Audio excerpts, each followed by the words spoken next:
हरे कृष्ण प्रणमामि। प्रभु जी दंडवत प्रणाम। प्रभु जी दंडवत प्रणाम। हरे कृष्ण हरे प्रभु जी कृष्ण। दंडवत प्रणाम। हरे कृष्ण प्रभु जी हरे कृष्ण प्रभु जी दंडवत दंडवत प्रणाम। प्रणाम। हरे कृष्ण प्रभु जी दंडवत हरे प्रणाम। कृष्ण। దండ ప్రణామాలు. హరే కృష్ణ అండి అందరికి నమస్కారం. హరే కృష్ణ అండి అందరికి క్లాసులకి స్వాగతం సుస్వాగతం. అందరికి కూడా ప్రణామాలండి. हरे कृष्ण प्रभु जी दंडवत प्रणाम। హరే కృష్ణ అండి అందరికి ప్రణామాలు. హరే కృష్ణ అండి మనము ఈరోజు క్లాస్ కి స్వాగతం. తెలుగు గీత క్లాస్ కి దయచేసి జపం చేసే వాళ్ళు మ్యూట్ చేసుకోండి. హరే కృష్ణ. జపం చేస్తున్న వాళ్ళు మ్యూట్ చేసుకోండి ప్లీజ్. మనము ఈరోజు శ్రీమద్ భగవద్గీత యథాతథము 3వ అధ్యాయము 29వ శ్లోకం నుంచి మనం కృష్ణ కథ వినడానికి ప్రయత్నం చేద్దాము. చాలా అద్భుతమైన శ్లోకం ఇది కూడాను.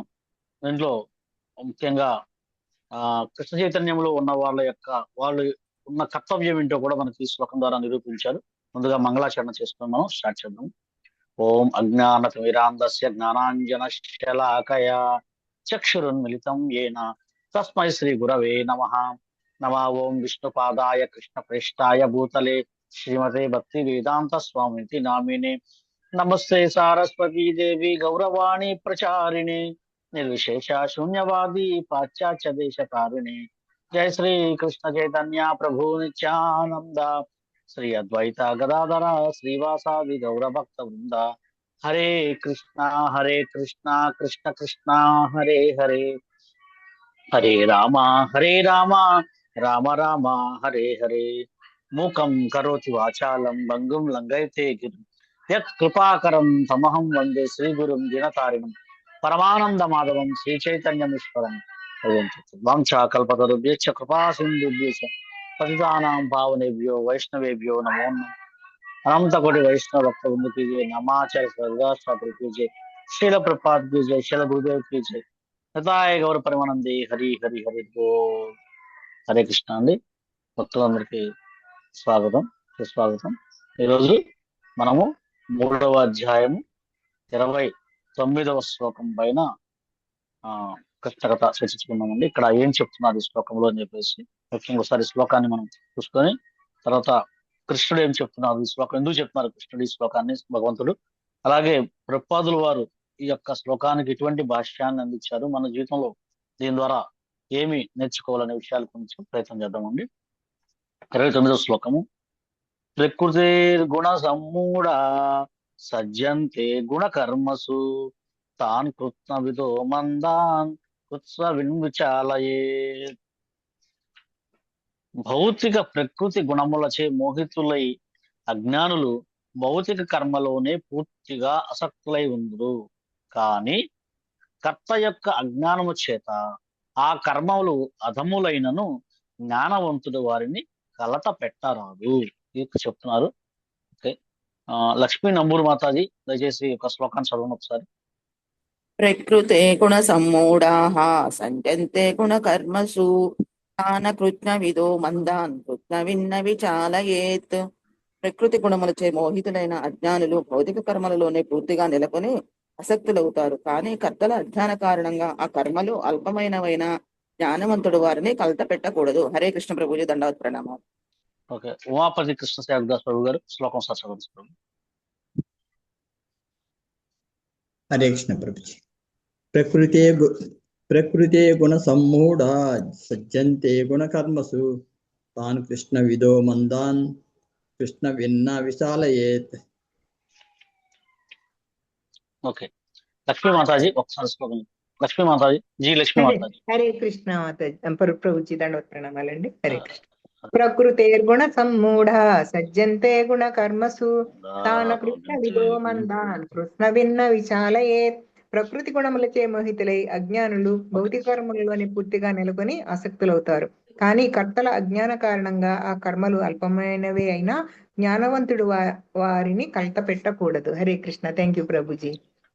ఓకే అండి, అడపా శ్రీదేవి మాతాజీ 27వ శ్లోకాన్ని ఒకసారి చదువు మాతాజీ. అడపా శ్రీదేవి మాతాజీ 27వ శ్లోకం. హరే కృష్ణ ప్రభుజీ దండవత్ ప్రణామాలు. ప్రకృతే క్రియమాణాని గుణై కర్మాణి సర్వశః అహంకార విమూఢాత్మ కర్తాహమితి హన్యం మన్యతే. అహంకార ప్రభావముచే విమోహితుడయ్యే జీవాత్మ నిజమునకు ప్రకృతి త్రిగుణములచే నిర్వహింపబడు కర్మలకు తానే కర్తగా భావించును. హరే కృష్ణ. ఓకే అండి. సుకోమల సత్యదేవి మాతాజీ దయచేసి 28వ శ్లోకాన్ని ఒకసారి చదవండి. తత్తవిత్తు మహాబాహో గుణకర్మ విభాగయోః గుణాగుణేషు వర్తంత ఇతి మత్వా న సజ్జతే. ఓ మహాబాహో, పరతత్వ జ్ఞానంలో ఉన్నవాడు భక్తియుత కర్మకు కామ్యకర్మకు ఉన్నట్టు భేదాలను చక్కగా తెలుసుకొని ఇంద్రియాలలోని ఇంద్రియ భోగంలోను నెలకొనడు. హరే కృష్ణ ప్రభుజీ, ప్రణామాలు. హరే కృష్ణ అండి, ధన్యవాదాలండి. ఇక్కడ మనం చూసుకున్నట్లయితే ఇక్కడ 3 శ్లోకాల్లో కూడా మనకి చాలా అద్భుతమైన విశ్లేషణ మనం చెప్పారన్నమాట. 3.27 శ్లోకంలో అంటే మనకి జ్ఞానానికి అజ్ఞానానికి అలాగే మరి కర్తవ్యం ఏంటో మనకి ఇక్కడ చెప్తూ ఈ యొక్క 3 శ్లోకాలు చెప్తున్నారు. దయచేసి అందరూ మ్యూట్ చేసుకోండి Mataji please. Hare Krishna.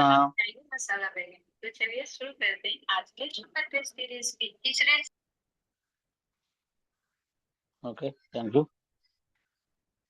Okay, thank you అండి. ఇప్పుడు 27వ శ్లోకంలో మనకి ఏం చెప్పారంటే అజ్ఞాని గురించి చెప్పారండి మనకు స్వామి. అజ్ఞానికి జ్ఞానికి మరి జ్ఞాని ఏం చేయాలని మనం విశ్లేషణ తీసుకుంటే 3.27లో చెప్పాడు. ఏదైతే ఈ అహంకారంతో ఉన్న అంటే ఇక్కడ ఒక పదం వాడారు, అహంకార విమూఢత్వం అని చెప్పి 27వ శ్లోకంలో ఒక పదం వాడారు అనమాట. అందువల్ల ఈ ప్రకృతి గుణాల వల్ల పనిచేస్తూ నేనే కర్తను, నేనే అంత మొత్తం మనం భౌతికంగా చూసుకున్నట్లయితే అందరూ కూడా పెద్దానికి నేనే నేనే అని చెప్పేసి ఎక్కువగా ఉంటుంది లౌకికవాదులు కానీ మిగతా వాళ్ళందరూ కూడా. అందుకని వాళ్ళందరూ కూడా ఈ ప్రకృతి త్రిగుణాలతో చేస్తున్నారని చెప్పేసి మనకి ఆ యొక్క అజ్ఞాని ఆయన అలా చేసేవాడు అజ్ఞాని అని చెప్పేసి మా స్వామి చెప్పారన్నమాట. 28లో ఏం చెప్పారంటే కానీ 28వ శ్లోకం చెప్పి తత్వవిత్ అనే పదం వాడారు. అంటే ఈ తత్వవేత్త అంటే కృష్ణ చైతన్యం ఉన్న భక్తి ఏం చేస్తారంటే ఇంద్రియాలు తమ పని చేసుకుంటున్నాయి, తాను గుణాతీతకి ఆ గుణాలకు అతీతులైన ఆత్మని అనే విషయాన్ని అంటే మొదటి 27 శ్లోకంలో అతను దేహభావంతో ఉంటాడు, 28వ శ్లోకంలో ఆయన ఆత్మభావంలో ఉంటాడు అని చెప్పి చెప్తూ మరి 29వ శ్లోకంలో ఏంటి ప్రస్తుతం ఈ శ్లోకం ఏం చెప్తున్నారంటే ఒకవేళ నేను ఆత్మభావంలో ఉన్నానేను, అందువల్ల మిగతా వాళ్ళందరికీ కూడా మనము అజ్ఞానులు చూసి నవ్వి వారి పనులు తప్పుబట్టి వాళ్ళు గుర్తించవచ్చా అని ఒక సందేహం వస్తే దానికి సమాధానంగా 29వ శ్లోకము మనకి చెప్తున్నారు స్వామి. అందువల్ల ఏంటంటే ఎవరైనా సరే ఈ 28వ శ్లోకంలో చెప్పిన ఆ తత్వ ఎవరైతే ఉన్నారో అతను అందరినీ కలట పెట్టకూడదు. అంటే ఏం చెప్పారంటే ఏదైతే కృష్ణ చైతన్యంలో ఉన్నారో ఏమన్నారు, కృత్న విత్న విచాలయే అంటే సంపూర్ణమైన జ్ఞానం కలిగిన వాళ్ళు, సంపూర్ణమైన కృష్ణ భక్తి ఉన్న వాళ్ళు ఏం చేయాలంట, కృత్నవిత్ అంటే అతన్ని కలవర పెట్టకూడదు, నవిచలయేత్ అతన్ని కలవర పెట్టనేకూడదు అని చెప్పేసి మనకు చెప్తున్నారు. ఎందుకని అతను ఎప్పుడు అలా ఉంటాడు కదా, అతన్ని సడన్ గా ఒక్కసారిగా ఎవరు కూడా మారండి. అందుకే మనం చూసినట్లయితే 18 పురాణాలు చూసుకున్నట్లయితే ముందు ఒక 6 పురాణాలు తమో గుణంలో ఉంటాయి, 6 పురాణాలు రజోగుణంలో ఉంటాయి, మిగతా 6 గుణాలు సత్వగుణంలో ఉంటాయి. అలాగా అందరూ సడన్ గా ఒకే స్థాయికి రారండి. అది కష్టం కాబట్టి వాళ్ళని కలత పెట్టకుండా మెల్లమెల్లగా తీసుకొని రావాలని చెప్పేసి మనకి చెప్తారు అన్నమాట. అందువల్ల అజ్ఞానులే కావచ్చు, కానీ జ్ఞాని అయిన వాడు అహంకారం చేయకూడదు, వారిని దయచేసి గందరగోళానికి గుర్తు చేయొద్దు అని చెప్పేసి నియమాన్ని చెప్పి మనకి కృష్ణుడి శ్లోకాన్ని ఎందుకు చెప్తున్నాడంటే సమాజంలో శాంతిని క్రమబద్ధమైన ఆధ్యాత్మికమైన ఎదుగుదల ఉండటం కోసం చెప్పి ఈ శ్లోకాన్ని ప్రచారకులకు ఎవరైతే ఉన్నారో వాళ్ళకు కూడా ఒక హెచ్చరిక చేస్తున్నారు అనమాట. ఎందుకంటే కృత్రిమమైన మార్పు రాకూడదండి. కృత్రిమమైన మార్పు అనేది ఎప్పుడు సడన్ గా రాకూడదు. ఇప్పుడు ఒక కుటుంబంలో గృహస్థ జీవితంలో ఉన్న వ్యక్తి దగ్గరికి వెళ్ళి ఒక సంసారి లేదా ఒక లౌకికవాది దగ్గరికి వెళ్ళి నువ్వు చేసేదాన్ని తప్పు, నువ్వు ఇలా చేయకూడదు, ఇదంతా అన్యాయం చెప్పేసి ఇదంతా చేస్తే అతను ఏం చేస్తాడంటే అతను గందరగోళంలో పడతాడు, చేసే కొద్ది భక్తి కూడా వదిలేస్తాడు. అందుకే చూడండి, మనం మందిరానికి వచ్చే వాళ్ళకి ఒకేసారి ఆహారం నియమాలు ఏం చెప్పము. అయ్యా కొద్దిగా మందిరానికి రండి, కొద్దిగా ప్రసాదం తీసుకోండి, ఒక 10 నిమిషాలు ఏదైనా అట్లా అట్లా చెప్పుకుంటూ అవకాశం ఉంటే ముందు వాళ్ళ చేత హరే కృష్ణ మంత్రం చెప్పిస్తున్నాం. ఎందుకంటే లౌకికవాదులు ఎప్పుడు కూడా, భౌతికవాదులు కూడా దేహభావంతో ఉంటారు కాబట్టి వాళ్ళు సడన్ గా మనం వాళ్ళ మార్పు తేడానికి ప్రయత్నం చేయకూడదు. ఎందుకంటే వాళ్ళు రిసీవ్ చేసుకోవడానికి ఉండదు అనమాట. గందరగోళం పడి ఉన్న భక్తి కూడా అసలు టెంపుల్ కూడా రావడం మానేస్తాడు అనమాట. అందుకని తర్వాత ఏం చేయాలంటే వాళ్ళని కొద్ది కొద్దిగా భక్తులకు పురోగమించే విధంగా మనం ప్రయత్నం చేయాలని చెప్పేసి ఇక్కడ ప్రభుపాదులు వారు చెప్తున్నారు అనమాట. మరి కొంతమంది ఎంత చెప్పినా సరే భౌతికవాదులు ఉంటారు, అంటే కోరికలతో ఉండేవాళ్ళు. అందుకే భగవంతుడు కూడా చెప్పాడు భగవద్గీతలో, ఎవరైతే 4 రకాల కోరికలు ఉన్నారో వాళ్ళందరికి కూడా నాకు దగ్గరకు వస్తారు వాళ్ళు అని చెప్పారు. అందువల్ల ఏంటంటే ఎవరైతే సకామ కర్మల పట్ల చాలా ఆసక్తి ఉందో, అంటే యజ్ఞాలు, వ్రతాలు అవన్నీ కూడా ఏం చేయాలంటే దేవుడి దగ్గరికి చేరుస్తాయి అని చెప్పేసి వాటిని ఆపమని చెప్పకుండా వాటిని భగవత్ ప్రీత్యర్జ్యం చేయండి అని మనం చెప్పాలి. అయ్యా యజ్ఞం చేస్తున్నారు, ఈ యొక్క యజ్ఞాల యొక్క అంతిమ లక్ష్యము యజ్ఞపతి ఆయనే అని చెప్పేసి మనం చెప్పి ఆ విధంగా వాళ్ళని కృష్ణ భక్తులు నిలపడానికి, వాళ్ళని చైతన్యవంతులు చేయడానికి మనం ప్రయత్నం చేయాలి. అంటే భగవంతుని అనుసంధానం చేయాలి. ఆ యొక్క వాళ్ళు చేసే ఏదైతే ఆ యజ్ఞాలు, వ్రతాలు, హోమాలు, దానాలు ఇవన్నీ కూడా భగవత్ ప్రీత్యర్జ్యం చేసే, కృష్ణ ప్రీత్యర్జ్యం చేసే విధంగా వాళ్ళకి నేర్పించాలి అని చెప్పేసి ఇక్కడ ప్రభుపాదులు వారు మనకి చెప్తున్నారు అనమాట. ఇక్కడ ప్రభుపాదులు వారు ఏం చెప్పారంటే, ఒక రహస్యమైన విషయం చెప్పారంటే, ఆయన చాలా అద్భుతమైన ప్రతి దాంట్లో ఒక మెసేజ్, ప్రభుపాదులు వారి యొక్క గ్రంథాల్లో మనకు ఒక ఆయన ఎలా ఈ భాష్యాన్ని రాస్తారని చూసినట్లయితే ప్రభుపాదులు వారి గ్రంథాలు చదవడానికి ఒక విశ్లేషణ ఉందండి దాని మీద. ఎలాగంటే ప్రతి ఒక్క శ్లోకంలో కూడా ప్రభుపాదులు వారు ఒక మెసేజ్ ఇస్తారు. ఆ శ్లోకానికి ఒక శ్లోకాన్ని బలపరుస్తూ శ్లోకాన్ని ఇస్తారు, దాన్ని వేరే ఉదాహరణలు కూడా తీసుకొచ్చి ఇస్తుంటారు అనమాట. అలాగా మనం ప్రభుపాదులు వారి ప్రతి మెసేజ్ మనం భాషను చూసామంటే ఒక మెసేజ్ కంపల్సరీగా ఉంటుంది. ఇక్కడే చెప్తున్నారు, మందాన్ అంటే మందమతులు. వాళ్ళు ఏం చెప్తారు, భౌతిక శరీరాన్ని తామే అనుకుంటారు, ఇంద్రియ సుఖాల కోసం పంపికే వాళ్ళని శాస్త్రం చెప్తుంది, వీళ్ళు మందమతులు. అందువల్ల వాళ్ళు మానవ జన్మ వృధా చేసుకుంటున్న వాళ్ళే అని చెప్పేసి ప్రభుపాదులు వారు చెప్తున్నారు అనమాట. దయచేసి వాళ్ళందరూ కూడా ఈ యొక్క అమూల్యమైన మానవ జన్మ వృధా చేసుకుంటున్నారు. అందుకే ఒక భాష్యంలో రాస్తారు ప్రభుపాదులు భగవద్గీతలో, ఈ యొక్క చెడ్డ బేరాన్ని లాభానికి ఉపయోగించాలి. అంటే మానవ జన్మ దొరకటమే చెడ్డ బేరం. అంటే ఏంటి, మనం భగవద్ధామం నుంచి ఇక్కడికి వచ్చాము, ఇది చెడ్డ బేరం లభించింది, కానీ ఈ చెడ్డ బేరంలో కూడా ఉన్నతమైన లక్ష్యం కోసం పనిచేయాలని చెప్పేసి ప్రభుపాదులు వారు చెప్తుంటారు అనమాట. తర్వాత ఎవరైతే రెండో పదం కృత్నవిత్ అంటే కృష్ణ చైతన్యవంతుడు ఏంటంటే భగవంతుడితో జీవుడుకున్న సంబంధాన్ని తెలిసిన వాడే పూర్తిగా తెలిసిన వ్యక్తి, కానీ నిరాకారవాది కాదు. ఆయన జ్ఞాని మాత్రమే. అందువల్ల మనము ఎవరైతే సంపూర్ణమైన జ్ఞాని అంటే, ఇక్కడ ప్రభుపాదులు వారు సంపూర్ణమైన జ్ఞాని ఉదాహరణ ఇస్తున్నారంటే కృష్ణ చైతన్యవంతుడైన వారే సంపూర్ణమైన జ్ఞాని. అంతేగాని నిరాకారవాదంతో భగవంతుడు మిగతా దాన్ని ఆయన అంగీకరించిన వాడు జ్ఞాని కాదు అనే విషయాన్ని ఇక్కడ చెప్తారన్నమాట. మరి ఇంకోటి ఏంటంటే కలత పెట్టదని కూడా చెప్పారన్నమాట. అందుకని ఏం చెప్తారు ప్రభుపాదులు వారు చెప్పేది సింపుల్ గా, అయ్యా వాళ్ళని రండి, కొద్దిగా ప్రసాదం ఇవ్వండి, కొద్దిగా జపం చేయించని చెప్తుంది అనమాట. మరి ఇట్లా చేసి మనం చూసినట్లయితే భగవద్గీతలో కానీ, భాగవతంలో కానీ, ఇతర గ్రంథాల్లో కనుక ఇలా చేసిన వాళ్ళు ఎవరైనా ఉన్నారా అంటే అది మనం చాలా ఉదాహరణ మనం చూసుకోవచ్చు అండి. ఏమిటంటే మొట్టమొదటిగా మనం చాలా సార్లు చెప్పుకుంటాం ఉదాహరణ, ఈ శ్లోకాన్ని అనుసంధానించి మనం చెప్పుకుంటే ఎక్కడే చెప్పారు, ఎవరైతే లౌకిక కర్మల్లో విపరీతంగా పాల్గొనే వ్యక్తిని కలత పెట్టకూడదు. అలా చూసుకున్నట్టయితే మనము మృగారి నారదముని యొక్క వృత్తాంతం చూసుకున్నట్లయితే, మరి ఆ నారదముని ఆ మృగారిని చూసి నవ్వలేదు. అతని యొక్క దీన్ని చూసి అతను కరుణ చూపించాడు. కరుణ చూపించి ఏం చేశాడంటే శాపాలు పెట్టలేదు, నువ్వు ఇలా జీవులు చంపుతున్నావు అని చెప్పి శాపాలు పెట్టలేదు, కోపగించుకోలేదు, కవర పెట్టలేదు. నవిచాలయ్యేది ఈ పదం ఇక్కడ వాడేది కదా, నవిచాలయ్యేది అంటే కలత పెట్టకూడదు అని దానికి నారదముని యొక్క ప్రత్యక్ష ఉదాహరణ. ఆయన జాగ్రత్తగా వెళ్ళి, అయ్యా జంతువులను సగం చంపే పాపం కంటే, అంటే పూర్తిగా చంపే పాపం కన్నా సగం చంపితే పాపం వచ్చి చాలా దారుణంగా ఉంటుంది అని చెప్పేసి ఇంకా ఎక్కువ పాపం భరాయించాల్సి వస్తుంది.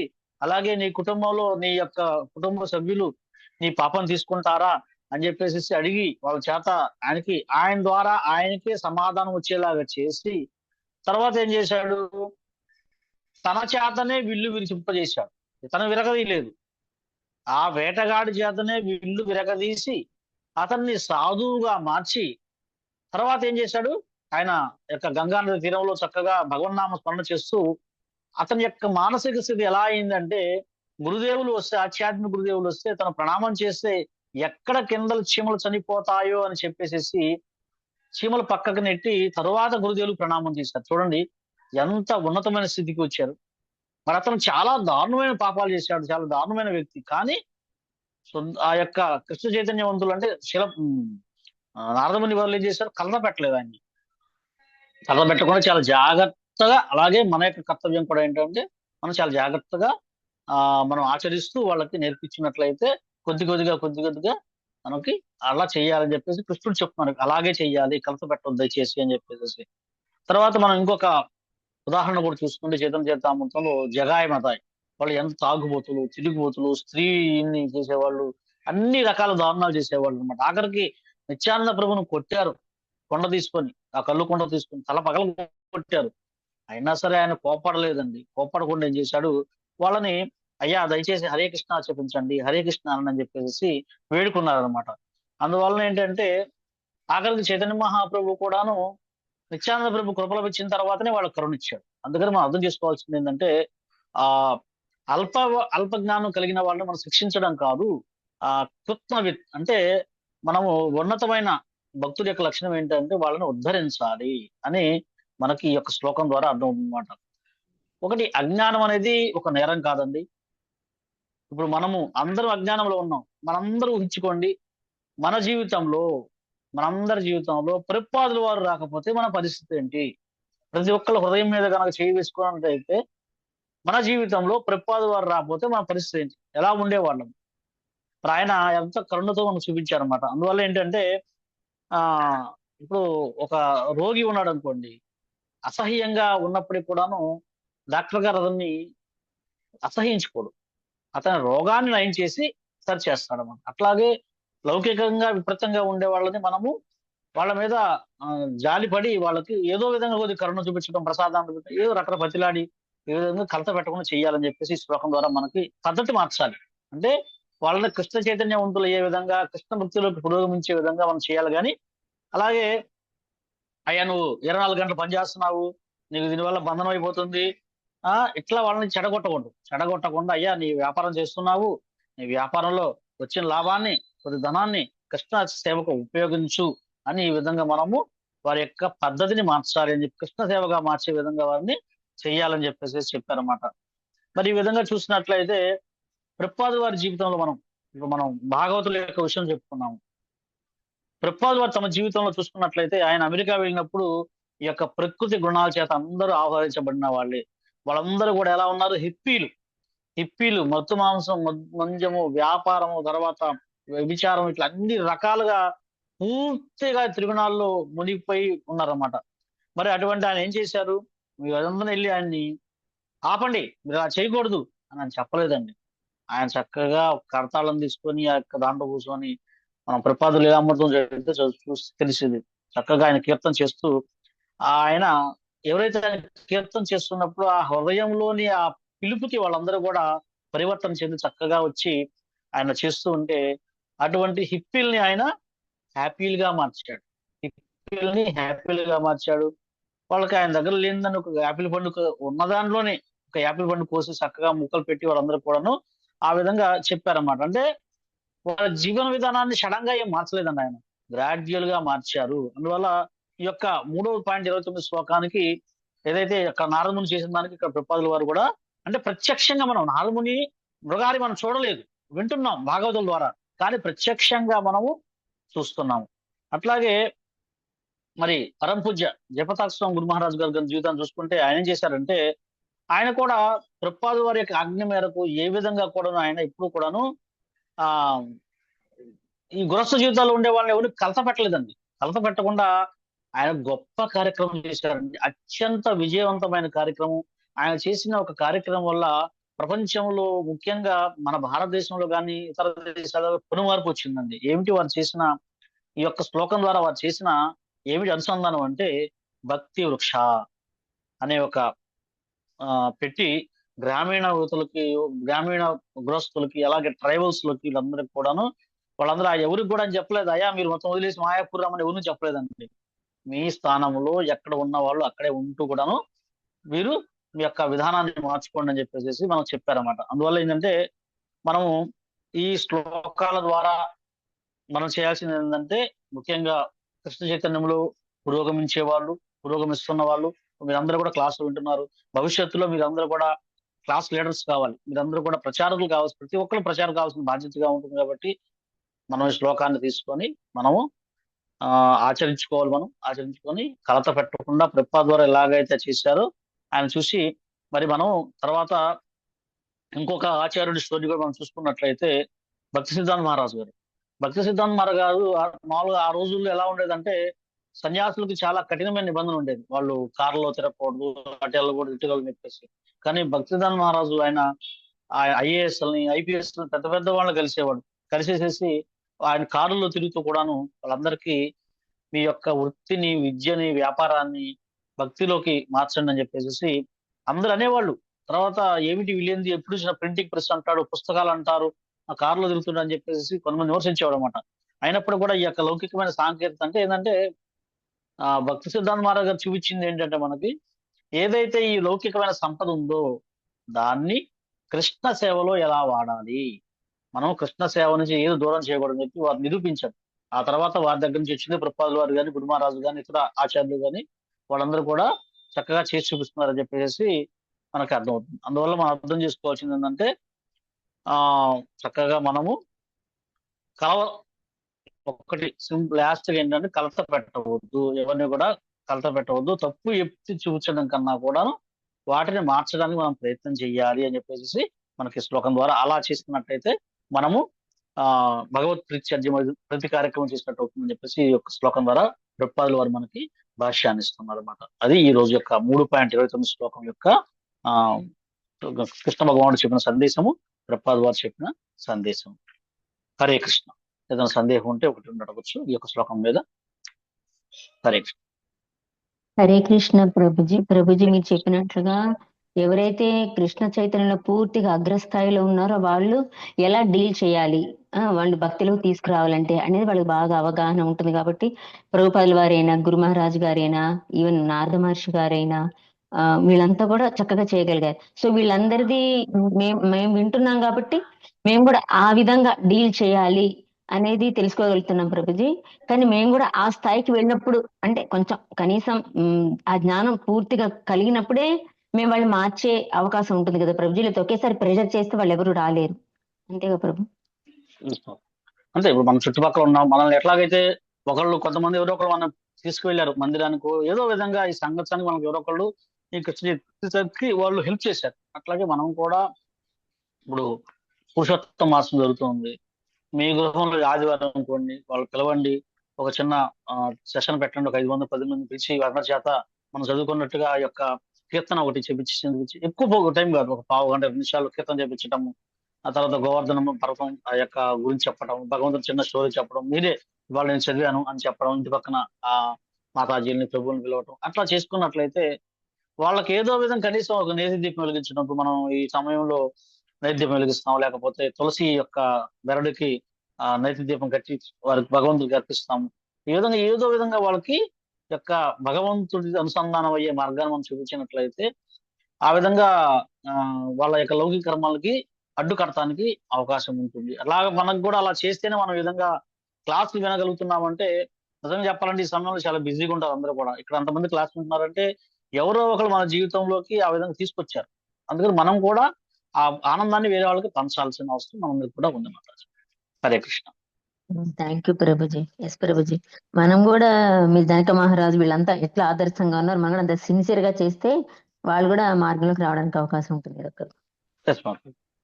ఓకే, థ్యాంక్ యూ ప్రభు. హరే కృష్ణ. హరే కృష్ణ అండి. ఇక్కడితో ఈ సెషన్ ముగిస్తున్నాం అండి. ఒక్క నిమిషం కార్డు చేస్తున్నాం.